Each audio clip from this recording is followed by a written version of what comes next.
Salut à tous. Aujourd'hui, on va causer crawler, à savoir crawler entrée de gamme, pro cher. On a ici le Freeman 2.0 de chez Conrad qui est livré RTR. Donc tu as évidemment un combo charbon, une animache et un petit chargeur automatique. Ce qu'on va voir, c'est si ce chargeur est juste un chargeur mural de base qui n'a pas de sécurité. S'il a aussi une fonction de décharge, ce qui m'étonnerait, ce qui est dommage parce que en animache, il est très important de décharger régulièrement ta batterie à fond pour éviter l'effet mémoire.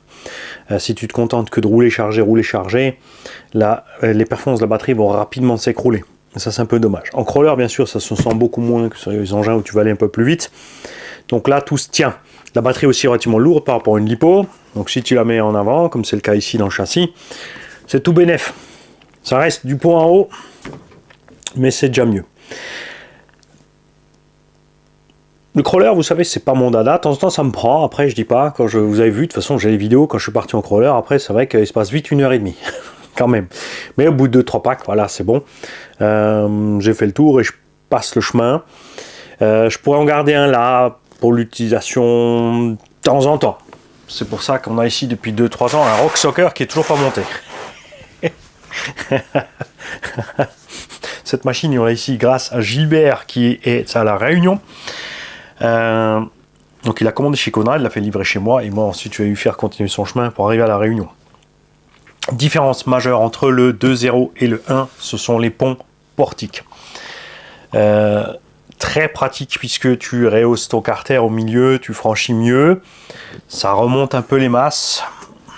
Comme toujours, il y a des puristes qui préfèrent ça, d'autres qui préfèrent ça, et d'autres comme moi qui arrivent à rouler avec tout et sont contents globalement de toute façon. Ça, c'est à chacun de voir.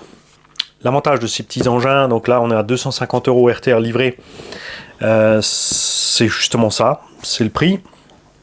Tu peux rouler partout, tu peux te faire un petit parcours dans le jardin ou autre. Les longues journées d'hiver où il faut vraiment trop moche, tu peux pas sortir, tu peux te bricoler un petit truc même dans le salon. Il y a moyen de faire des choses. Très important sur ces engins, c'est que la masse en haut doit être inférieure à la masse du bas. Si tu veux bien crawler, c'est pas compliqué. Donc soit tu as des ponts relativement lourds, ou ce qui se fait de plus général, c'est de lester les roues, puisqu'on n'a pas une grande vitesse de rotation, donc c'est pas grave pour l'inertie. Évidemment, quand tu dégringoles la pente, ça va pas t'aider, tu vas dégringoler plus. Mais genre en crawler, t'es pas loin. Hein, tu roules pas à 100 mètres en haut du rocher et tu le vois tomber. Fini. Très important aussi, donc il n'y a aucun différentiel là-dedans. Mécaniquement, techniquement, il n'y a que dalle. Il y a juste une boîte de réduction. Les cardans qui vont sur les ponts avant-arrière qui sont bloqués direct. Donc beaucoup d'efforts sur la transmise. Donc beaucoup font aussi l'erreur de se dire tiens, je vais acheter ça pour mon gnome parce que ça va pas vite. Pour débuter, c'est bien. Le problème, c'est qu'il y a énormément de force entre le moteur et les roues. Donc quand les gamins font pas gaffe, ils cassent vite la transmise. D'où l'importance de ces engins d'avoir un slipper dessus qui va te permettre, si le couple devient trop élevé, de glisser tout simplement.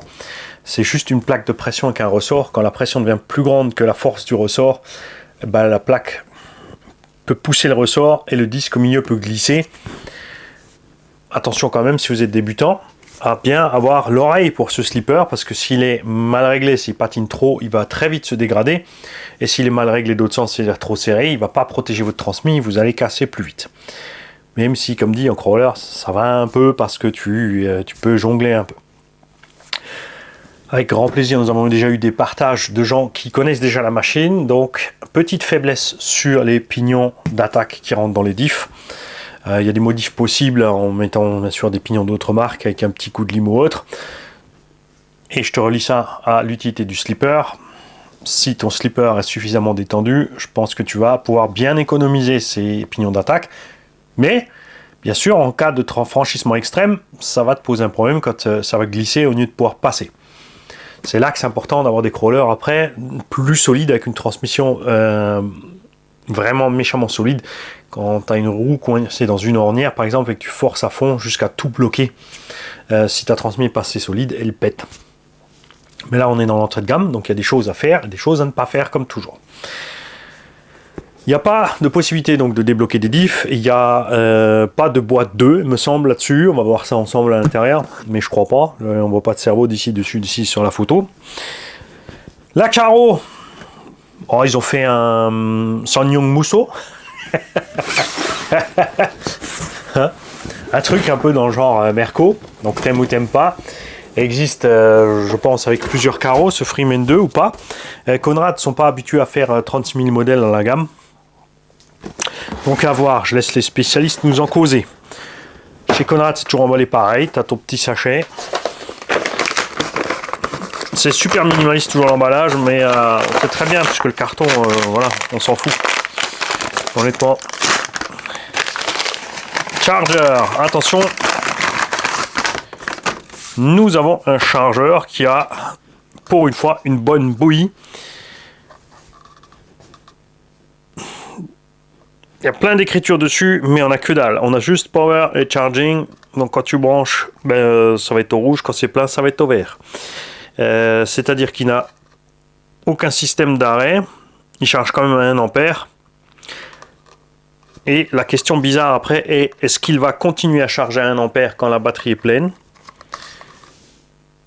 Non, mais non, puisqu'il a un truc automatique. J'ai dit une bêtise. S'il a une LED, c'est qu'il va couper tout seul. Après, on ne sait pas s'il va continuer à charger avec un courant minimum de 50 ou 100 millivolts pour maintenir la charge. Ce qu'on appelle aussi charge de réparation dans le milieu. La notice toujours sur le CD. Ce qui me plaît, c'est que c'est pas un chargeur mural. Tu as ta prise, ton chargeur qui chauffe est plus loin de ta prise. Charge comme 1 ampère, donc une batterie, on va voir ce qu'il y a dedans comme batterie niveau capacité. On va quand même compter 2-3 heures pour la charge. Alors, on a une notice CD uniquement déjà pour le chargeur. Donc là, ça vaudrait le coup d'aller voir. Ne vous inquiétez pas, si vous avez un PC qui n'a plus de lecteur CD, je pense que c'est dispo sur Conrad directement. Ça, c'est le manuel donc du véhicule lui-même. On a les pipiles pour la radio. Eh, dis donc. Quand ils te disent RTR, c'est RTR. On a, je pense là-dedans, quelques clips. Non, on a des petits accessoires. Pas lignée de cerveau de différentes dentitions. Si tu changes de cerveau, on a un 24, on a un 23. En rab, des petits passages de câbles, de toute évidence, ou autre. Ouais, il y a des petits passe-fils et des petits trucs. On a peut-être prévu des choses pour l'éclairage. Alors, la notice elle est épaisse mais elle est succincte parce que c'est juste qu'elle est en toutes les langues possibles. Moi, ce qui m'intéresse, c'est pas ça. Le vario, on va y venir tout à l'heure. Ce que je veux voir dans cette radio, c'est si on a au moins un éclaté ou quelque chose. Le module, apparemment, c'est du 0,8. Ça, c'est bien. Longtemps en crawler ils sont restés sur du 0,6, donc ton crawler il roulait en sifflant atrocement, c'était du n'importe quoi. On n'a pas d'éclaté, on a juste les trucs de base de réglage entre dents, slipper, vario, radio, etc.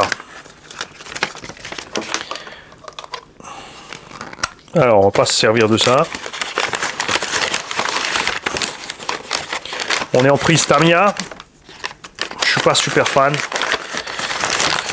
Après, sur des petits engins pas très performants comme ça va, c'est sûr, ça va aller. Mais bon, on va faire un petit adaptateur pour mettre une autre batterie, je pense. Voilà, peut-être un minimum de jus, on va voir ça. On va laisser ça là. On va mettre ça de côté et on va te sortir le bébé.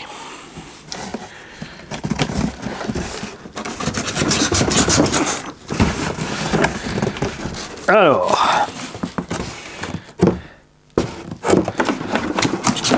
si tu te poses la question, si tu aimes rouler un peu partout dans plein de conditions, est-ce que tu vas prendre juste un crawler simple, donc tout bloqué comme ça, ou te diriger vers, même si c'est plus cher, un engin avec des diffs débloquables et une boîte 2. Existe un engin déjà avec des boîtes 2 pour aller un peu plus vite, mais qui a toujours le diff bloqué. Je peux que te conseiller vivement de te diriger vers un engin boîte 2 et diff débloquable à la radio bien sûr. Il y a le TRX4, il y a le Cragsman, Il y a le Yikong, bien sûr, au milieu. Rebadgé chez Apsima, le Yucatan. Mon préféré chez Yikong, bien sûr, c'est la version un peu plus grande, pas parce qu'il est plus grand, mais je préfère le gabarit pour rouler dehors, tout simplement dans la forêt. Le 1408 chez Yikong, qui est donc rebadgé, je sais plus quoi, chez Apsima. La Karo, on a les clips qui sont fixés avec les petites bandelettes, typique FS Racing, parce que oui, ceci est un engin FS Racing de plus. Regarde. Puisque Conrad ne fait que rebadger, hein, comme beaucoup. Ah, on va voir si c'est le nain ou si c'est la poste. Ah, dommage, raté, c'était pas le XRT. Donc la Karo, en Lexan basique, relativement rigide quand même sur le toit, mais gaffe parce que vous l'avez vu avec les Karo FS Racing, ça peut quand même vite se fissurer, se fendre. Les points d'ancrage surtout ici, bon c'est sûr qu'en crawler, voilà, lui il pense que tu restes sur les roues, il va rien arriver. Mais quand tu fais des tonneaux, et quand tu fais des tonneaux, tu vois, ça, ici, la faible surface de contact, tout ça, ça t'endommage bien sûr beaucoup plus vite les plots. Intéressant qu'ils aient mis le velcro pour stabiliser. On a effectivement un kit LED, et ça par contre, chez FS Racing, ils ont bien compris. Hein. C'est que dès que tu mets des LED ou des carreaux sympas, ça se vend bien. Hein, comme chez ZD Racing, c'est pareil, hein, ils font tout sur le look extérieur de la machine. Et ça aide bien sûr à bien vendre, mais après gaffe à ce que tu as dessous.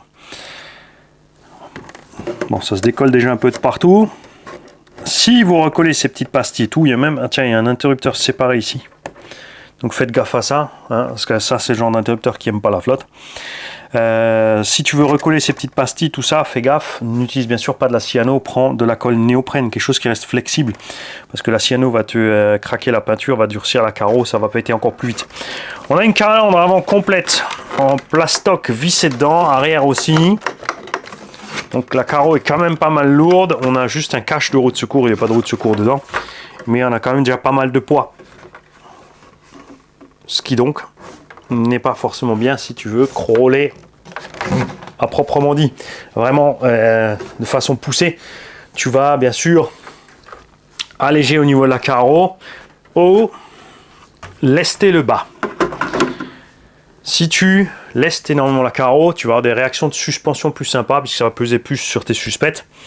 Ça va donner un look plus réaliste. Il faudra par contre, comme je l'ai dit, compenser en bas en masse. Donc l'engin globalement sera plus lourd. Un engin globalement plus lourd ne va pas forcément se comporter bien dans les phases de montée ou justement où ça devient un peu raide. Le poids en plus par contre augmente un peu l'accroche, mais il y a d'autres façons de faire. Tu peux avoir des suspensions, des ressorts très très faibles. Donc même si tu as une carreau pas très lourde dessus, ça va bien se passer par exemple. Parce que les ressorts souples vont bien travailler, l'engin va rester léger. Donc dans les phases de crapahutage avec les gros angles et tout, si ton châssis est suffisamment lourd, ça va bien se passer. Et des pneus bien sûr de qualité pour avoir du grip. Ça c'est essentiel. Combien on a déjà eu de crawlers RTR sortis de la boîte qui avaient des pneus quasiment inutilisables en crawl. On va donc voir ce qu'ils ont fait là. Alors on a du Rizant partout. Il y en a un qui a même pété.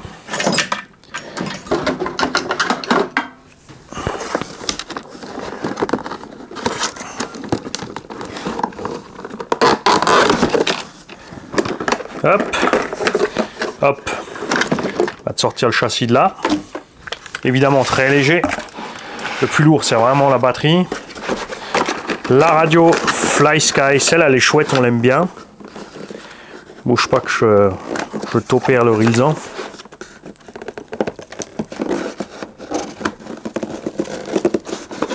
Bon, lui il veut pas coopérer.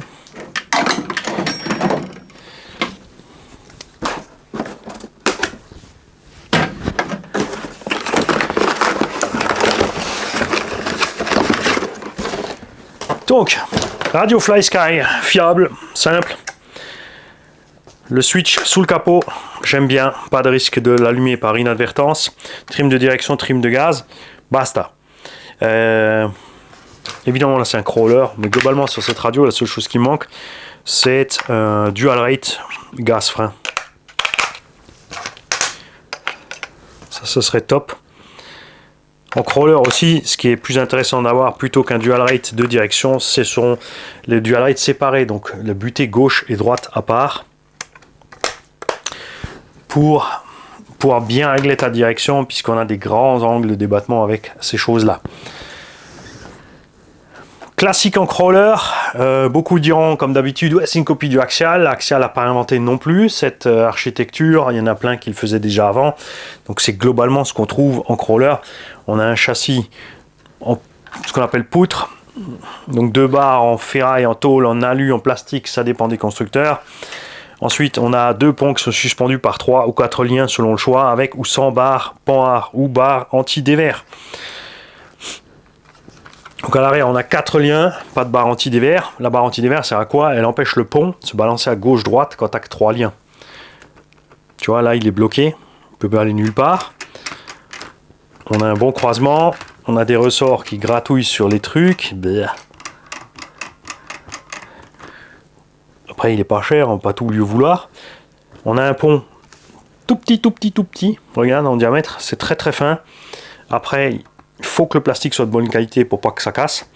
Plastique FS, c'est pas le meilleur, mais je pense que sur cette catégorie de véhicules, ça doit suffire. On a donc ici un pignon qui sort là, plus une couronne ici, si tu veux, hein, pour encore une fois réduire l'étagement de transmission côté roue. Très étrange qu'on a le roulement double Z, donc pas étanche, accessible par l'extérieur. Je sais pas pourquoi ils n'ont pas fait un carter fermé. Donc le roulement est exposé à la crasse. Ça, c'est les seuls qui le font, les autres le font pas, c'est fermé. Après, c'est un roulement double Z, donc tu peux aussi l'huiler par l'extérieur. Après, pour ceux qui roulent toujours dans les conditions secs et tout, c'est pas un problème. Si tu roules dans l'humidité, bah, tu passes un petit coup d'huile avant de rouler, un petit coup d'huile après. Tu n'es pas obligé forcément de toujours tout démonter. Hein, ce qu'ils ont fait aussi, c'est qu'ils ont rentré le pignon d'attaque au-dessus de la couronne. Ici, tu vois, on ne sort pas au milieu, donc ils n'ont pas juste mis un portique, ils ont mis aussi la transmission déportée là, sur, entre couronne et pignon d'attaque. À l'avant, on a 4 liens, mais une barre panhard quand même. Donc la barre anti-dévers fait ce pourquoi elle est nommée. Elle empêche donc le pont de se balader gauche-droite. Elle a un inconvénient, tu vois, c'est qu'elle te limite le débattement. Ici, ça te retient ton pont. Si elle est mal montée, par exemple, il y en a qui les font d'eux-mêmes, mais quelque chose à quoi il faut faire très attention, si elle est mal montée côté angle, tu vas pousser le pont gauche-droite, ça va forcer dessus. Donc ne fais rien plutôt que de faire un truc de travers à ce niveau-là si tu veux te bricoler une barre anti-dévers. On a ici un ressort de suspension plié. Qu'est-ce que c'est à faire? On a plein de choses qui se décollent, tu vois, qui se baladent. Là aussi, tu vois que ça, c'est un peu le problème des gros sites de vente internet. Ils ne font que t'expédier la machine. Ils n'ont rien contrôlé. Parce que une boutique avisée ou un vendeur sérieux, normalement, et c'est la loi aussi, doit ouvrir tous les cartons, brancher une batterie, mettre les batteries dans la radio, checker les fonctions du véhicule puisqu'il est censé être livré dans l'état de fonctionnement que prévoit le constructeur. Ce qui n'est clairement ici pas le cas. On a un ressort tordu. On a les choses qui se décollent de partout. On a des ressorts qui servent trop à rien en fait. Hein. C'est assez marrant. Il est déjà complètement déséquilibré. On a aussi ce problème là. Regarde, tu vois. Si le pont est en débattement, eh ben, ça te fait braquer à droite. En compression, ça va, il reste droit. Donc on va aller régler ce petit souci de ressort. Hop.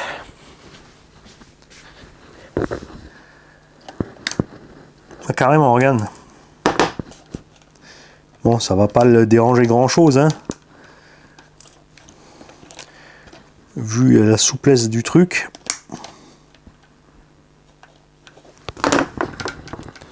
Voilà, je te laisserai faire ça un peu mieux. Gilbert, c'est la tienne. Alors, parlons rapidement de l'électronique embarquée avant de retourner sur le reste.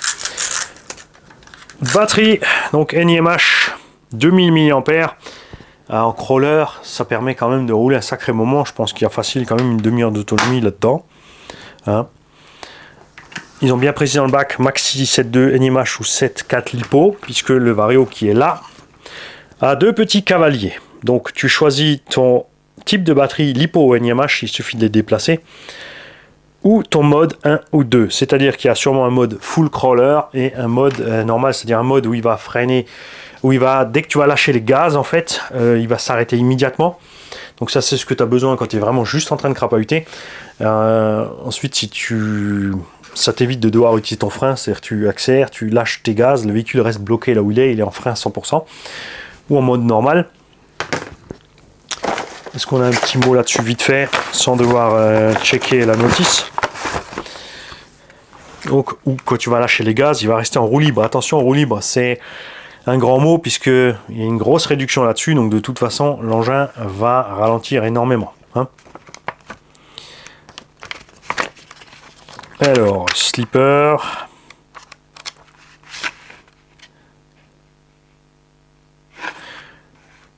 Tiens, c'est marrant ça.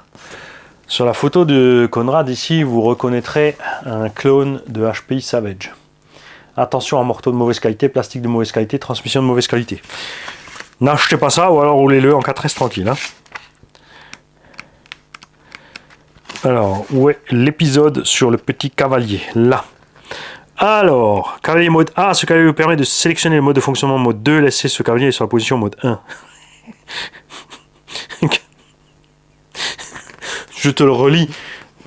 Cavalier mode petit A, ce cavalier vous permet de sélectionner le mode de fonctionnement mode 2, laissez ce cavalier sur la position mode 1. Je te jure, hein, je te la raconte pas à l'envers. Hein. Ce cavalier vous permet de sélectionner le mode de fonctionnement mode 2, laissez le cavalier dans le mode 1. Qu'est-ce que c'est que cet embrouille? Je vais aller lire la version taïwanaise. Elle ne bouge pas. Alors ça c'est funky ça. Ah ils sont marrants.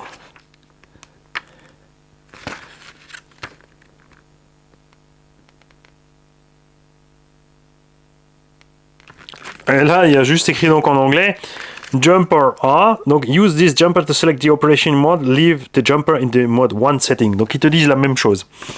Il te dit que ça sert à choisir le mode mais reste en mode 1. Il n'a aucune chose à faire. Nous allons devoir tester ce mode. Le cerveau, 10 kg métal, pignon bronze. Après, ce qui va te passer, bien sûr, comme c'est un crawler, tu n'as pas de sauve-cerveau là-dessus. Tu vas forcer sur la direction. À un moment ou un autre, tu vois, en forçant dessus, tu vas faire sauter les dents, ici, sur cette corne de cerveau plastique. À ce moment-là, tu passeras, bien sûr, sur une corne de cerveau alu. À l'avant, on a mis sur le même système qu'à l'arrière, mais en plus, comme on a la direction, on a des petits carnans ici CVD, on a donc les 2 roulements qui sont accessibles. Comme sur tous, on a la barre de direction qui passe devant, ça pose jamais vraiment de problème. Le seul truc, c'est que ça tape toujours ici sur le carter. Là, elle est droite, au moins elle ne se balade pas comme sur certains axiales. Le cerveau est monté dans le châssis, ce qui induit donc justement, selon les angles, des modifications de la direction. C'est pour ça que plein aiment avoir vraiment en crawler pur, pas en scale, le cerveau posé sur le pont, directement relié aux roues. Le moteur, c'est un 13 tours. Par contre, là, je suis un peu étonné. 13 tours pour un crawler. Parce que moi, je serais parti plutôt sur un truc genre 21 tours. En crawler, hein, tu utilises 21 avec des boîtes de réduction, 35, tu peux aller jusqu'à 55. Donc des trucs, vraiment ça roule plus qu'à 2 à l'heure. Connecteur Tamiya, donc bien l'aligner, bien le sécuriser. Il n'aime pas les chocs, il n'aime pas les surcharges quand ça force, donc gaffe. Le slipper est accessible par l'arrière. Et nous n'avons pas, à ma grande surprise, même si sur le plan c'est dessus, regarde, on n'a pas de cache. Ça veut dire que saleté, boue, terre et tout ça rentre là-dedans. Toute la visserie est cruciforme. Je suis pas fan, mais toute la visserie est cruciforme. Ça, c'est bon. Comme ça, il te faut qu'un seul et unique outil, très facile à obtenir pour un débutant. Stop! Il y a un 6 pans en plein milieu. Là. sur le bac à batterie. Ah, ça c'est marrant. Le bac à batterie aussi est prévu pour des 2S coquets, c'est pour ça qu'il est tellement large et que ta NiMH se balade un peu dedans, donc n'hésite pas à mettre des mousses. Le choix de la mettre debout, c'est pas le meilleur choix. Une batterie couchée sera moins haute. J'aurais été d'avis que la batterie aurait dû être par ici, et au lieu d'utiliser un stick pack aussi gros, beaucoup en crawler, pour des raisons de masse, pour pas avoir le poids en haut, on va utiliser tout simplement des petites 2S 1500 ou 2000. Hein, si tu veux vraiment avoir un engin performant, comme je t'ai dit, tu délestes le haut et tu lestes en bas. Donc des petites batteries comme ça, bon ça c'est une 3S, mais version 2S, 1500 ou 2000 mAh, qui te permettent donc la même autonomie que ça. Et je pense sérieusement qu'en crawler, doit être utilisable lithium-ion, qui est quand même très petit. Les dernières versions sortent jusqu'à 35 ampères.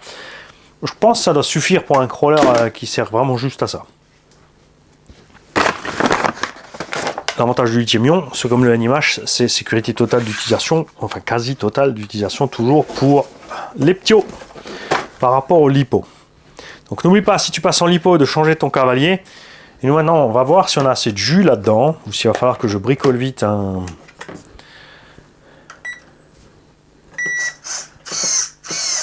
Donc la direction, tu vois, te fait réagir le véhicule. Alors, bien sûr, tu te dis, ouais, c'est pas grave, sauf que quand tu es accroché quelque part, imagine maintenant, tu es sur un flanc de colline, au moment où il te fait ça, tu perds l'avant, tu es parti. De l'autre sens, ça le fait pas. C'est pour ça que c'est important d'avoir, pour ceux qui crapahutent vraiment beaucoup, la tringlerie ici faite de façon à ce que ça n'influe ni sur la direction, ni sur la suspension quand tu es en train de crawler. C'est clair. Pneumatique. Pouette, oh, franchement, sympathique. Alors, un peu étonné parce que c'est du taille basse quand même. On est en Exat 12. On est vraiment moelleux. On est quand même sur des grandes jantes. On s'attendait à avoir des flancs un peu plus hauts. L'avantage des flancs plus hauts, c'est plus d'accroche latérale. Donc, si tu es sur une pente, le pneu, il va se coucher avec ton truc. Ça va te casser moins vite la frimousse. Inconvénient, bien sûr, justement ça, c'est que dans certains cas, ça va causer l'effet inverse. Le pneu va s'effondrer et tu vas béner. Comme toujours, à toi de trouver ce qui te convient le mieux. Donc ici, on n'a vraiment aucun lest au niveau des ponts, au niveau des roues. On a quand même beaucoup de poids en haut, surtout à cause de la NiMH qui est vraiment posée méga haut. Hein. Maintenant, on va voir ce qu'ils nous ont fait avec ce cavalier A qu'il faut laisser en A.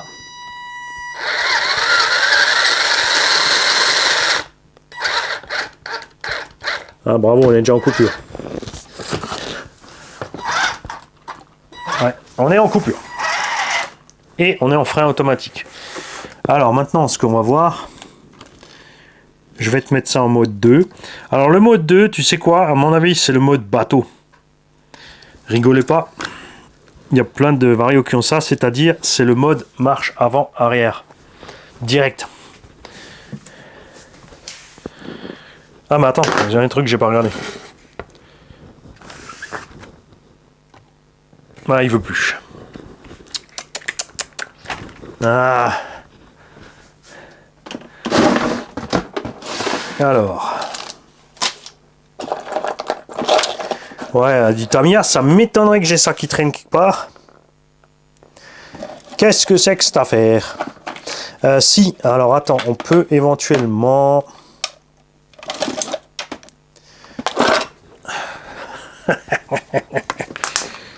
Ça va être chaud, non? C'est des prises beaucoup trop grosses. C'est dommage, le petit NiMH est complètement vide. Donc, oui, je pense que c'est le mode... donc là, en fait, tu lâches, tu freines. Tu as quand même un frein. Non, puisque si tu lâches, tu freines, tu repars tout de suite en marche arrière. Donc on verra ça ultérieurement quand on aura donné un peu de jus à cette pauvre pipille. Du coup, par contre, ouais, on va quand même vite voir le kit d'éclairage. Il y a peut-être assez de jus sur le kit d'éclairage. Pour le kit d'éclairage, pour quand même un petit peu voir ce que ça donne.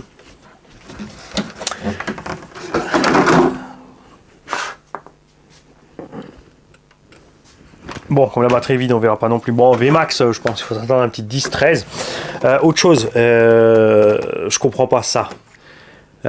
Ça déjà c'est des choses qui vont casser facilement ici puisqu'il y a quand même plein de perforations, c'est très fragile à ce niveau là, c'est là que ça va péter. Ensuite avoir les deux clips qui sortent là-haut sur le toit, il aurait été quand même beaucoup plus simple de le faire sur les côtés ou l'arrière. À ce niveau là, perso. Après, est-ce que tu as besoin de mettre les clips si tu as les velcro en plus? Ça dépendra de ta façon de rouler.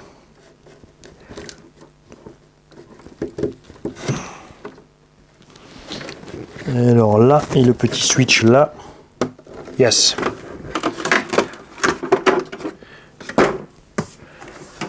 Donc nous avons les feux avant et arrière, point barre. Ça me paraît un peu beaucoup de câblage dans cette carrosserie pour si peu. Niveau détail, ils ont quand même mis les rétroviseurs, les grilles, les essuie-glaces, tout ça. Et je confirme donc que le câblage là-dedans, juste pour 4 feux, est assez délirant. Voilà, ils sont allés chercher de midi à 14 pour pas grand-chose. Tu sais quoi, il y a peut-être aussi encore les freins. Non, même pas. Ah, il n'y a que dalle. Il y a 4 LED. Et pour 4 LED, ils ont mis un câble comme ça, au lieu de juste le passer là. Alors ça, c'est marrant. Et un switch, c'est pareil. Le switch, il te sert à quoi? Puisque si tu veux pas l'utiliser, tu branches pas. Assez funky, hein.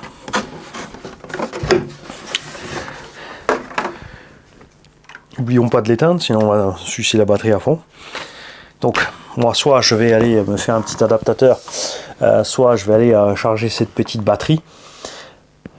L'échappe, quand même, sont... Je pensais que, voilà, ils n'ont pas fait l'erreur qu'on fait beaucoup. Ça, c'est bien, quand même. Je vais te montrer. Les tirants sont en 4 mm, pas en 3. Ça, c'est cool.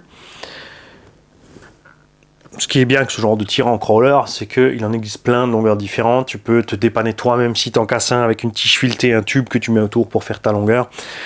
Tu peux faire des plus longs, des plus courts. Tu peux les plier toi-même de façon à avoir un angle plus grand. Il y a du choix. Cardan, donc, comme le font beaucoup, donc un télescope. Alors c'est assez rigolo parce qu'on dirait que c'est un petit télescope en alu. Donc on a 2 embouts femelles et un mâle qui se balade au milieu. Est-ce qu'il est fixe d'un côté? Non, ça se balade des deux. Tu peux le coulisser à fond des deux sens, ça c'est rigolo. Ça te permet aussi de changer, si tu veux faire des bricolages toi-même, rallonger ton véhicule ou pas, tu as de la marge. Tu vois qu'il existe aussi des tubes de différentes longueurs. Si tu casses un court et que tu as un long en stock, c'est pas un problème, puisqu'il suffit de couper le long pour que ça devienne un court. Hein, c'est pas compliqué. Je vais pas ouvrir là parce qu'il n'y a rien dedans. Ici, il n'y a que 2 pignons et des roulements. Fin de l'histoire. Moi, je vais voir au fond de la boîte si on n'a pas quelque part ce petit cache pour le slipper qui se promène. Mais j'ai pas l'impression. On n'a rien de plus là-dedans, non. Bon, ça va être facile à fermer soi-même, selon les conditions dans lesquelles, bien sûr, Gilbert va évoluer. Niveau du croisement de pont, c'est sympa, on a quand même pas mal, tu vois. Et il est par contre typiquement basé sur la masse totale en avant. Moi je suis pas fan des masses totales en avant pour la simple raison que moi perso je descends autant que je grimpe. C'est vrai qu'on voit beaucoup de crawleristes et machin, ils font toujours que monter, ils ont quelques petites descentes. Bien sûr, il y a plus de challenge à la montée, c'est sûr. Mais moi j'aime bien avoir le poids, alors pas total, pas au milieu, hein, je l'aime bien avoir un tout petit peu devant, ou alors je mets le poids des éléments au centre. Ce que je fais après, c'est que je vais peut-être lester un peu plus l'avant que l'arrière à ce compte-là. Et quand je leste, pareil, beaucoup ne vont lester que l'avant, moi je préfère lester les 4 fers. Chacun son choix selon ton terrain, tes conditions d'utilisation et ce que tu aimes faire ou pas. Hein, n'oubliez pas ça, il n'y a pas de règle, il faut que ça soit comme ça, il faut que ça doit être comme ça. Non, c'est chacun doit adapter le véhicule à ses besoins, à ses envies. Laissez faire les gens qui ont envie de faire autrement que vous. Laissez-les découvrir. Tout le monde a fait à un moment des erreurs pour arriver à ces réglages. Quand je dis erreur, c'est pas des erreurs globales, c'est par rapport à son utilisation, des erreurs de réglage pour arriver aux réglages qui lui conviennent.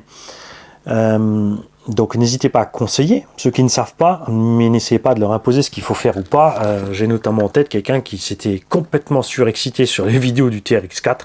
Tu dois pas faire ça avec, c'est pas fait pour, il faut faire ci, il faut faire ça, faut pas lester, faut pas toucher ci, il faut changer les mousses. Et il faut rien faire. Il faut respirer, sinon tu claques, c'est tout. Tout le reste, tu fais comme tu as envie et t'essayes. Et c'est aussi le challenge. Tu pars avec 0 réglage, ensuite tu retournes au même endroit avec un petit peu de laisse devant, un petit peu derrière, changer tes réglages de suspension, déplacer ta batterie. Et tu fais les mêmes passages et ensuite c'est à toi de tirer les conclusions où c'était le mieux. Et ensuite il y a plein de gens comme moi qui vont s'éclater à essayer de passer justement avec le poids devant. Ensuite ils vont mettre le poids au milieu, ça va les amuser tout autant. Et ensuite ils vont mettre le poids derrière et ils vont s'amuser autant. Tu vois ? Tu auras des échecs dans des zones différentes et des réussites dans des zones différentes. Bon, après, je dis pas, il y a sûrement des réglages qu'il faut certainement pas faire. Genre, augmenter le tarage de toutes les suspectes, que le véhicule reste complètement raide en haut, le mettre haut à fond. Parce que ça, c'est une autre erreur courante en franchissement, même en TT. C'est que les gens sont persuadés que la machine doit être le plus haut possible pour mieux franchir. Non, tu dois avoir beaucoup de débattement, mais ta machine peut se promener à râler pâquerette, c'est pas un problème. Pour la simple et bonne raison que quand ton obstacle va toucher ton véhicule, lui va pouvoir remonter à sa garde au sol max, tes roues vont tomber au sol, tu auras toujours du grip. Par contre, ton centre de gravité, si ta suspension est molle, va rester en bas. Il y en a qui tarent les suspects à fond. J'ai vu ça dernièrement sur une vidéo sur un skatepark, sur un XRT, les ressorts tarés à fond, le truc c'est une deux-douche. Au moindre saut, il tape quand même, puisque, je le rappelle, en augmentant ton tarage ici, tu ne durcis pas ta suspension. Tu diminues la progressivité de son réglage et de sa réaction. Tout simplement. Si ton ressort va de 2 à 5 kg pour être comprimé, s'il fait 5 cm de long, on va dire hypothétiquement à 1 cm, 1 kg par centimètre. Donc si il a ces 5 cm, tu vas le poser, le poids du véhicule va lui peser un peu dessus déjà, il va descendre un petit peu parce que ton châssis, on va dire, fait 1 kg de masse non suspendue. Là, on a peut-être 500 grammes en dessous sur cet engin-là, peut-être 1 kg au-dessus en masse suspendue, hypothétiquement, donc tu vas descendre d'1 centimètre. Bien, ensuite, la moindre petite réaction de 2 à 5 kg, il va travailler. Si ta force maxi de ton ressort est de 5 kg à 5 kg 5, un choc à 5 kg 5, il s'effondre, il tape. Donc, si tu comprimes 4 cm de ton ressort, il te reste 1 cm. Donc le machin, il va juste encore tenir de 4 à 5 kg. Le moins de choc va donc le faire traverser. Alors que si ton ressort est détendu, il va pouvoir freiner un peu plus. Alors que s'il est en bas, le même choc du même poids va lui faire exactement ça. Tu vois, il va taper direct. L'inconvénient, c'est qu'au lieu de remonter 5, 4, 3, 2, 1 kg, donc le véhicule remonte, il va faire 5 descentes, 5 remontées. Tu as ce qu'on appelle un véhicule équipé de Boingonium. De Boingonium. Ça sert à rien, ça se casse juste le super la frimousse. Tu tapes autant ton châssis au final. Donc, c'est pareil en crawler, si tu avec tes suspects trop durs, trop raides, ça va pas aller. Tu peux le laisser par contre tranquillement, oui, tu as vu ici l'avant est complètement bas, c'est pas grave puisque la force motrice va le faire remonter un peu. Ensuite tes dévers vont les faire basculer. Mais attention, une suspension trop souple avec une carrosserie lourde va te créer un autre problème, c'est que la carreau va justement dans les grandes pentes faire partir le véhicule. C'est là que c'est important d'avoir justement des roues lourdes. On laisse plus souvent les roues que les ponts parce que c'est plus simple. Et tu peux changer de type de roue, donc différents types de lestes. Tu peux te faire 5 mêmes jeux de roues avec des lestes différents selon tes envies ou tes besoins. L'autre truc, c'est que plus ta masse est basse et éloignée de ton centre du véhicule, plus il est stable. C'est pour ça que les grues sortent des pattes tout simplement loin de la grue pour stabiliser l'ensemble. N'est-ce pas? C'est la même chose ici. Et comme j'ai dit, contrairement à ces engins-là, où si tu mets des grosses roues lourdes, tu roules à 80 à l'heure, quand tu vas partir en tonneau, tes roues lourdes elles vont t'emmener encore plus loin. Ici, ça va. Tu vas te renverser, tu vas baigner, tu es à côté, tu le rattrapes. Généralement, ça se passe pas trop mal. Sur les crawlers, il est important que les sorties de pont ici soient solides et les tirants, parce que justement quand tu dégringoles, si tu casses là, tu plies les tirants, bon plier encore ça va, mais quand tu casses ici les sorties de pont ou autre, c'est dommage. T'es vite en panne. Panne la plus fréquente, le palonnier de cerveau, comme dit, qui va sauter, les dents en plastique vont sauter sur le truc quand tu vas forcer trop s'il n'est pas équipé d'un sauve-cerveau. Comme c'est le cas ici. Et gaffe donc au réglage du slipper pour la transmimie. Hein, faites gaffe à ça. Est-ce que j'ai pas un variateur qui traîne ici, charbon avec déjà des autres prises, qu'on y colle rapidement une autre prise. C'est vraiment pas de truc t'as mis, hein, c'est pas grave. C'est pas grave. Vous me ferez penser, on fera ça sur un autre véhicule à l'occasion, alors que je vous pose ça sur la table, on dessert le slipper et on vous montre les différentes étapes de ce qui se passe. Et prendre le temps, puisqu'on a le micro additionnel là, de mettre le micro au-dessus peut-être pour vous permettre d'avoir d'entendre ce qui se passe, ce glissement de ce slipper. Donc ceux qui ont des Freeman 2, en dessous, balancez vos commentaires. Si vous avez donc une chaîne, et merci, il y a quelqu'un qui s'est déjà signalé justement qui a une chaîne RC, qui a déjà les essais. Il est dans les commentaires où j'ai parlé qu'on allait unboxer ce machin. J'espère que tu vas repasser par là. Remets ton lien, s'il te plaît. Comme dit, tu me balances à com que tu mets le lien et moi je valide pour que les gens puissent aller voir l'essai. Hein. Il y en a plein qui roulent les Freeman 1 aussi. Ceux-là aussi, c'est pareil. Mettez vos liens en dessous, mettez vos commentaires. Dites-nous tout sur la caisse. Qu'est-ce que vous avez cassé, qu'est-ce qu'il faut éviter et ne surtout jamais oublier dans quelles conditions d'utilisation vous roulez. C'est très important. On a des gens des fois qui disent ouais cette bagnole c'est de la merde, mais ils ont oublié de dire qu'ils ont roulé à 80 à dans le trottoir. C'est sûr qu'ils se retrouvent avec 2 morceaux de châssis. Hein, il y en a qui disent que c'est super solide et ils roulent avec des 1/5 en rond dans une pelouse à 50 à l'heure. Les deux extrêmes, il y en a de tout. Donc, donnez votre style de conduite, dites-nous qu'est-ce que vous aimez faire au crawler. Moi, perso, dans le crawler, ce que j'aime, c'est le travail des suspects et des pneus. J'aime voir le pneu accroché sur le caillou, la suspecte travailler, tu vois, et passer des fois à des endroits improbables. Même si, vous l'avez constaté, c'est pour ça que j'aime les boîtes 2 et les diffs non bloqués. Et le brushless, c'est que c'est rigolo de monter en crawler, c'est encore plus rigolo de monter en montée infernale. Pleine balle avec le moteur qui bug, j'adore ça. C'est génial. Chacun son style. Je préfère aussi des crawlers un peu plus gros. Alors tu vas me dire pourquoi j'ai pas le Axial SX6, parce que le SX6 n'a pas de possibilité d'y installer des diffs. Et je trouve ça délirant pour une caisse à 1000 balles. C'est aussi gros qu'un X-Max. Il y a une boîte 2, tu peux rouler un peu plus vite. Ça prend 4S pour un engin de 10 kg, ça paraît fou. Bien sûr, ça suffit pour crawler. Mais j'en reste sur le fait que s'ils avaient mis des diffs à l'intérieur, débloquables à la radio, la boîte 2 ils l'ont, et un combo permettant à l'engin de rouler, on n'est pas obligé d'aller rouler vite. Hein. Comme dit, pour moi, à partir de 60, tu as une bonne sensation de son vitesse. De pouvoir faire du tout chemin, de rouler quand même, ensuite ralentir, passer les... Tu vois, tout faire. Avec un engin à ce prix-là, j'ai envie de tout faire, pas juste crapahuter.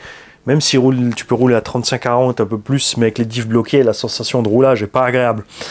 On a tous déjà essayé, enfin, ceux qui avaient des crawlers ont déjà tous mis une fois au moins un pignon plus gros pour voir ce que ça donne en roulant plus vite. C'est vraiment bizarroïde à rouler avec les diffs bloqués, et surtout que la transmission prend tous les chocs. Les diffs débloquables ont un autre avantage, surtout à l'arrière, c'est que si tes diffs sont tout le temps bloqués devant, derrière, tu as toujours l'arrière qui te pousse en toutes conditions, et c'est pas toujours un avantage. Il faut, pour moi, au minimum pouvoir débloquer le train arrière. C'est pour ça qu'il y a aussi des marques de crawlers qui utilisent la boîte pour faire ça, c'est-à-dire qu'ils te séparent le train arrière carrément. C'est-à-dire que tu n'as pas de diff à l'arrière, c'est que tu te retrouves en traction. Ils utilisent aussi ça pour bloquer les roues arrière, ce qu'ils appellent un dig. Ça te permet de bloquer les roues arrière, braquer à fond, faire marche arrière, comme ça, tout simplement, parce que tu pousses dessus. Ça permet de ripper le cul dans certaines conditions. Bien sûr, l'idéal, ce serait d'avoir tout. Donc les diffs débloquables, la boîte 2 avec le dig, avec la roue libre. Et même pouvoir choisir propulsion, traction. Mais je te dis ça pour le scal, parce que pour le crawl c'est plus simple. Il y a des crawlers, donc des engins qui sont pas forcément beaux, qui ressemblent pas à grand chose, qui sont prévus exclusivement pour le crawl, qui ont des moteurs sur les essieux. Pourquoi? Parce que le poids est en bas. Ils mettent même les mecs qui mettent une batterie par moteur ou une seule batterie à l'avant sur l'essieu avec le moteur devant, le moteur derrière. Résultat, avec 2 moteurs et 2 sticks, tu peux piloter ton train avant et arrière séparément. Donc tu te passes du service de la boîte de vitesse. Il n'y a plus rien au centre, il n'y a pas de point en haut. Tu as tout le point en bas et tu as juste un châssis qui relie l'avant et l'arrière. Quelque part, tu as stocké ta batterie, quelque part ton vario. Mais après, ça, c'est du pur crawler. Eux, ils font des trucs de dingue. J'ai vu, c'est dommage, j'aurais dû la stocker quelque part, cette vidéo, dans les préférés pour vous la montrer. Un avec un Traxxas Bandit ou Rustler a fait un crawler absolument délirant, puisqu'il a utilisé 2 ponts reliés à un châssis articulé. Donc le gars, il arrive face à une marche plus haute que le véhicule, aussi haute que le véhicule est long. Il commence à grimper le truc, il articule son châssis, il accroche les roues avant au-dessus, et ensuite il pousse que avec les roues arrière, il remonte son engin, et il arrive à passer dans des ornières, des trous, il passe au-dessus comme s'il n'y avait rien, tu vois, il va se ventouser de l'autre côté. C'est délirant. Le châssis d'AU aussi, bien sûr, français, avait de grosses capacités dans ce genre-là. Mais lui, il a poussé le bouchon plus loin puisqu'il a motricé le train avant-arrière séparément et il a mis des servos sur le châssis pour articuler et forcer le châssis à faire ce qu'il veut. Il n'y a pas de limite. Après, dans le Scal, comme dans tout milieu, il y a des puristes donc, qui aiment que ce soit vraiment détaillé, que ça ressemble vraiment à du Scal. Donc eux, ils vont se diriger peut-être plus vers la marque Capot et ce genre de choses. Et ensuite, il y a aussi, comme toujours, des extrémistes qui te disent ça c'est la merde, ça doit être comme ça. Les extrémistes, vous les laissez dans leur coin, vous prenez pas le chou avec eux, vous faites pas de mal. Vous pouvez les écouter parce qu'ils ont quand même des solutions super sympas. Mais les extrémistes dans tout domaine, dans absolument tout domaine, c'est du poison. C'est pas compliqué. Laissez-les où ils sont, sauf si vous êtes de taille, vous savez que vous pouvez les asticoter jusqu'à ce qu'ils explosent et que vous allez vous marrer et pas exploser vous-même. Dans ce domaine-là, j'aime bien les extrémistes parce que là, ils servent à quelque chose. Ils m'amusent beaucoup. Et c'est comme ça. Ensuite, il y a aussi les amoureux de la chose pour lesquels il faut être un peu patient parce que les amoureux, comme dit, ils voient plus rien. Hein, quand tu es amoureux de quelque chose à fond, tu es convaincu, tu es à fond dedans, souvent tu n'écoutes plus. Tu es avec tes petites ornières. Tu as ton petit bac d'avoine là et puis tu es content, t'avances. Donc soyez patient avec ces gens-là aussi, il faut les comprendre aussi. Si vous prenez le temps, vous allez voir, ils vont aussi vous comprendre.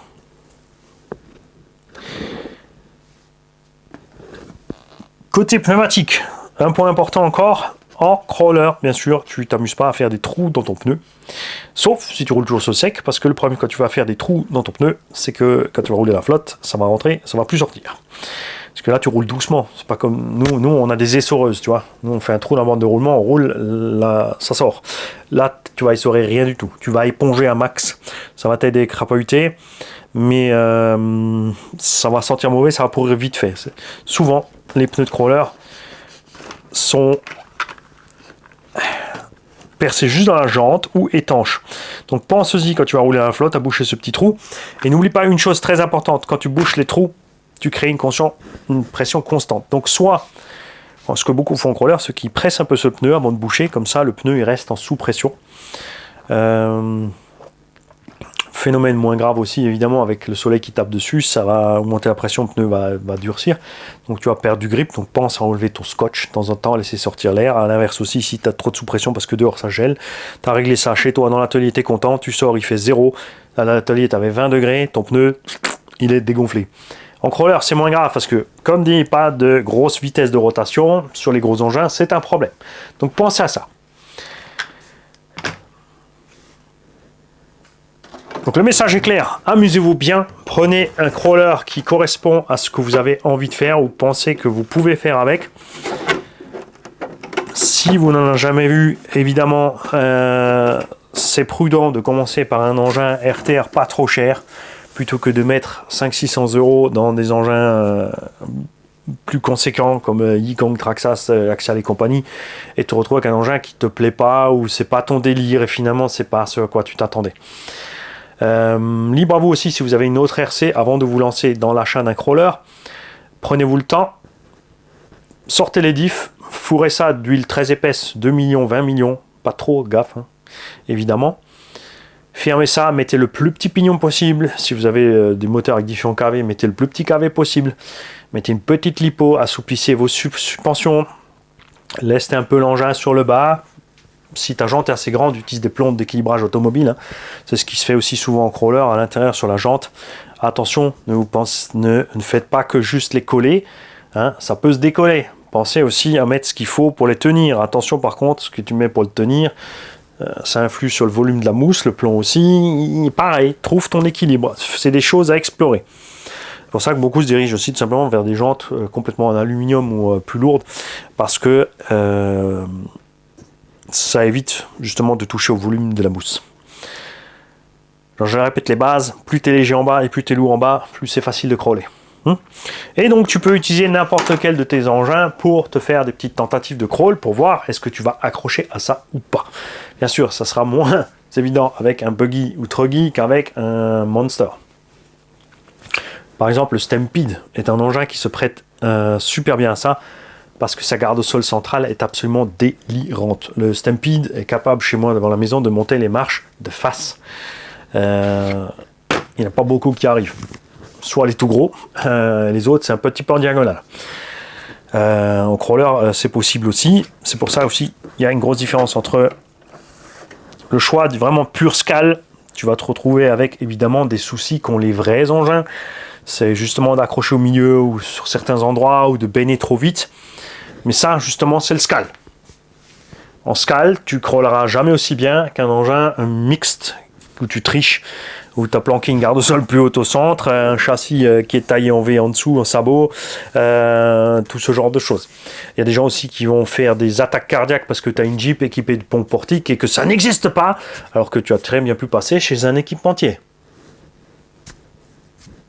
Tu as pu aller avec ton engin chez D'Angel ou Gruot et leur demander de te faire une modif maison. Voilà, par exemple. Tout est possible. Hein? Ce que je dis, c'est amusez-vous, prenez-vous le temps, soyez patients les uns envers les autres, écoutez-vous, laissez les autres vous parler, écoutez-les, et l'inverse aussi, bien sûr, si ça marche que d'un sens, ça va pas. Et laissez tomber les extrémistes, sauf, comme dit, si c'est pour vous marrer avec. Je vous souhaite un bon samedi. Je pense que je vais sortir cette vidéo un samedi, tranquillement, puisque dimanche, normalement, là, à l'heure où je fais cette vidéo, Yves attend impatiemment la livraison encore d'un ou deux cartons pour venir nous voir. Et si tout va bien ce dimanche, donc là, vous verrez cette vidéo le samedi. Si tout va bien le lendemain de cette vidéo, vous aurez les vidéos avec Yves ici avec moi dans l'atelier pour toute la gamme Traxxas. Traxxas, là il va me tuer. Arma, donc il arrive avec un Infraction V2 avec les petits Mega Boost, avec les V2 4S. Pour nous en parler, nous les présenter, on va bien sûr pas s'empêcher d'aller trifouiller à l'intérieur.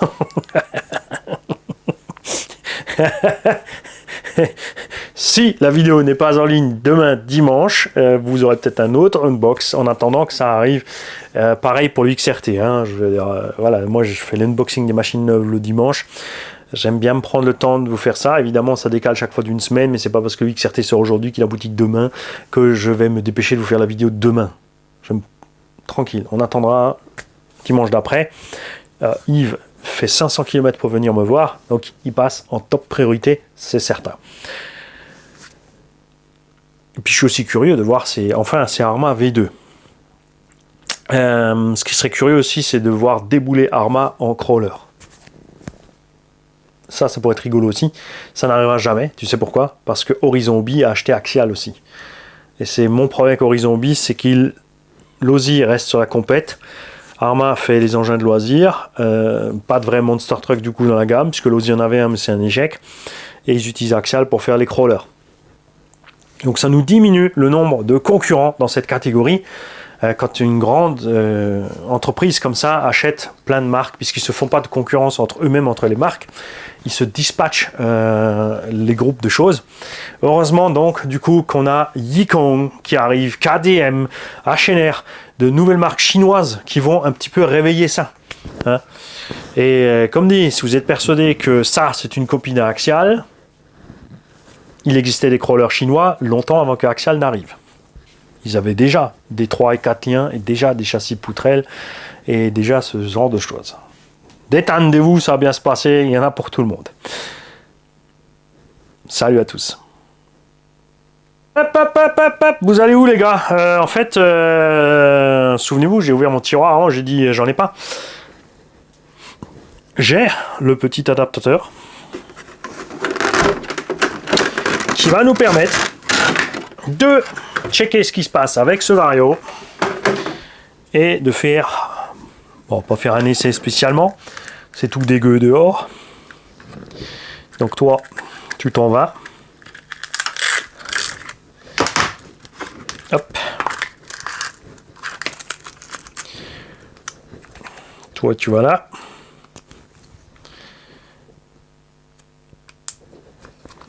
Ok. C'est ok.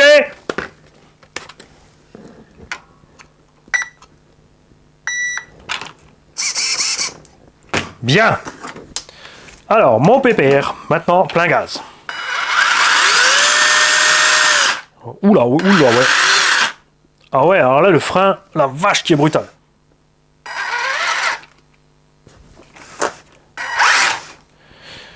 Pensez-y, quand vous êtes en mode crawler, donc 100% de freinage, relâchez doucement les gaz. Ça aussi, c'est un piège pour beaucoup parce que tu vas rouler et à un moment, tu lâches tes gaz par habitude. Si tu es habitué à rouler avec autre chose, tu bloques net tes roues. On a quand même, tu vois, le petit sifflement que j'aime pas.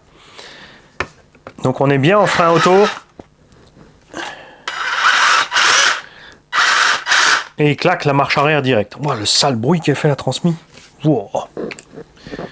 Et maintenant, tu vas donc me dire ce qu'est le petit cavalier B sur lequel tu n'as pas le droit d'aller.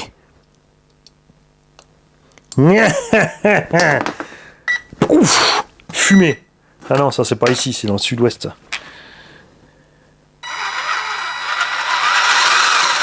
Bah voilà. Ah, ils te disent de rester en 1 alors que le mode 2, c'est le mode normal. Ah non. Ah non, ça c'est couillon. Regarde ça. Alors, le mode 2, t'y touches pas, c'est gaz, frein, arrière. Il n'y a pas de frein, c'est dommage parce qu'on a la roue libre. Donc, ce variateur n'a aucune possibilité d'avoir un roulage normal avec un frein. C'est donc définitivement destiné à t'habituer de freiner pas comme un bourricot.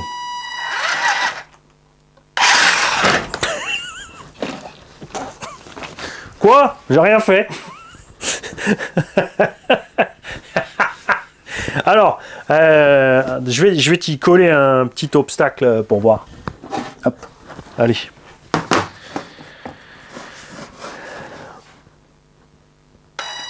Ce qui intéresse beaucoup les gens en crawler, c'est d'être le plus précis possible et de réussir justement à franchir un obstacle le plus lentement possible. Donc là, j'accélère au fur et à mesure de plus en plus.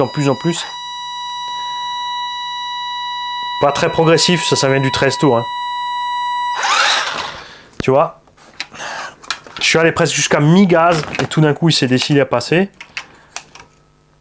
On a déjà chauffé le Vario, moteur tranquille. Parce que c'est ce qui se passe justement quand tu fais doucement comme ça. Là tu fais des pics du courant. Le moteur aussi chauffe, mais tu vas pas vite. Donc ventilation presque vraiment nulle. Hein? Donc n'hésite pas non plus à ajouter quelque chose pour ventiler ton moteur si tu vois que dans tes phases de crapahuit tu chauffes toujours beaucoup trop.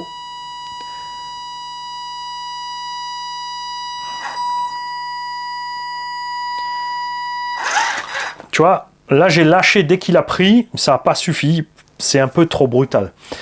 Ça, si tu passes un 21 tours dessus, tu pourras le gommer. Tu pourras monter tranquillement ton obstacle et continuer ta route à la même vitesse. C'est à toi de varier la vitesse sur l'accélérateur, mais tu vas pouvoir jongler. Là, avec le 21, avec le 13 tours, c'est pas super. Et c'est donc pour ça aussi que Tonton nous a fait livrer ceci. Le variateur Hobby Wing, tu peux régler mieux plus agréable. Et moi, franchement, tonton, je peux que te conseiller, et ceux qui roulent des Freeman ou autres, les fans de crawler, dites-nous si c'est un bon choix ou pas. Donc comme ça, pour un crawler débutant polyvalent, de peut-être passer sur un moteur avec moins de tours. Tout simplement. Ou voir ce qu'il y a en pignon, mettre un pignon plus petit, mais je crois que le moteur, il est quand même... Non, tu vois, il y a peut-être encore un peu de marge sur le pignon. Donc soit passer un pignon plus petit, soit passer sur un moteur avec moins de tours. Évidemment, je dis pas qu'il faut aller dans les extrêmes, 33 à 55 tours. C'est sûr qu'à 55 tours, le machin, il va avancer à vitesse de... Tu vois, il va rester comme ça, il va tout te faire à la même vitesse, il va être tranquille, il va tout passer. Mais après, il te manquera quand même un peu... Des fois, en crawler, comme ça, quand tu te balades, il faut quand même un peu de patate pour te sortir des ornières et faire certaines choses. Mais là, il faudra se concentrer sur la dextérité de la gâchette au moment où justement l'engin franchit, de relâcher. C'est pour ça que perso, moi j'aime bien aussi avoir des engins. J'ai une vidéo sur la chaîne avec un Sen GSTE où j'ai rempli les diffs de 1 ou 2 millions. Et je crapaille à merveille avec ce truc-là, puisque au moment où la roue est sur l'obstacle, justement, j'accélère un petit peu. La deuxième roue qui n'a pas de grippe va commencer à glisser. Mais l'huile étant très épaisse, en continuant d'accélérer, je retransmets quand même la puissance, la force motrice sur l'autre roue qui monte tout doucement, comme ça, par petits glissements, l'obstacle. Et au moment où mon véhicule arrive en haut, je relâche mes gaz. Donc ça fait un peu comme les véhicules modernes qui ont des transmissions 4x4 avec gestion totale électronique ou hydraulique sur les choses, pour avoir les 4 roues motrices permanentes sans devoir bloquer les diffs mais ne pas perdre le grip. Moi j'aime ça, moi j'aime bien ça. D'ailleurs il faudrait peut-être le refaire, il est temps de faire un X-Max Crawler, t'en as un de trop de toute façon là. Lui il sert plus à rien puisque le XRT arrive, donc il serait peut-être temps de le passer en crawler. Hein. J'ai un moteur Outrunner 8 pôles 120 kV qui a les mêmes écarts de fixation pour le mettre sur le support moteur chinois. Ça pourrait être funky. On pourrait même le laisser avec la courroie, dit. Parce que lui avec 120 kV, c'est sûr que c'est pas la peine de mettre encore en 18-54 derrière. Autre chose, on n'a pas de pare-choc sur cet engin. Ça aussi, c'est un point important dont on a oublié de parler, effectivement. Les angles d'attaque de ces engins-là. Pas de pare-choc permet un gros angle d'attaque. Mais c'est la carreau qui morfle tout. Ah ouais, là, il n'y a rien du tout. Il n'y a rien dans le sachet. Donc elle va morfler. Pareil, si tu t'accroches, que tu te casses la figure, là, elle va s'accrocher et tu vas la détériorer assez vite. Parce que je pense que intégrer un pare-choc là-dessous pour aller le mettre sous le pare-choc là-bas, pour être en butée l'un sur l'autre, aurait été un bon choix. Ou comme le font beaucoup de marques, c'est-à-dire que le pare-choc est séparé de la carreau. C'est le pare-choc qui est monté au châssis qui fait vraiment le pare-choc de la carreau, et la carreau elle a des coupes au-dessus pour aller dessus. Ce que je trouve peut-être un peu plus malin que ça, évidemment ça c'est beaucoup moins cher. Il y en a qui vont commencer la vidéo avec la batterie 4S par terre, ils vont croire que je vais faire rouler ce truc là en 4S. Ne vous inquiétez pas, ça va bien se passer, il a survécu.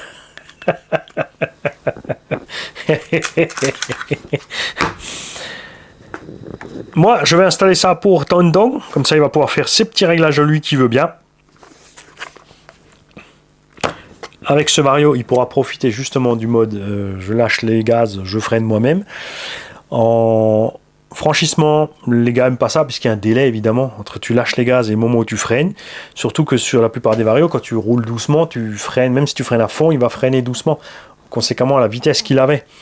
Donc tu n'arriveras peut-être pas à un blocage complet et ton véhicule va continuer donc à descendre à la pente. Si tu es par exemple en descente, si tu as dû mettre un petit coup de gaz pour passer un rocher avant une descente, et là le véhicule entame la descente, tu as beau freiner, il va pas freiner, il va dégringoler. C'était le problème sur les premiers Vario Traxxas. C'est pour ça qu'ils ont changé tout le système sur leur XL5. Et maintenant, faut que j'y aille. Mais non, je vais boire un café. Qui a dit que j'aurais chier.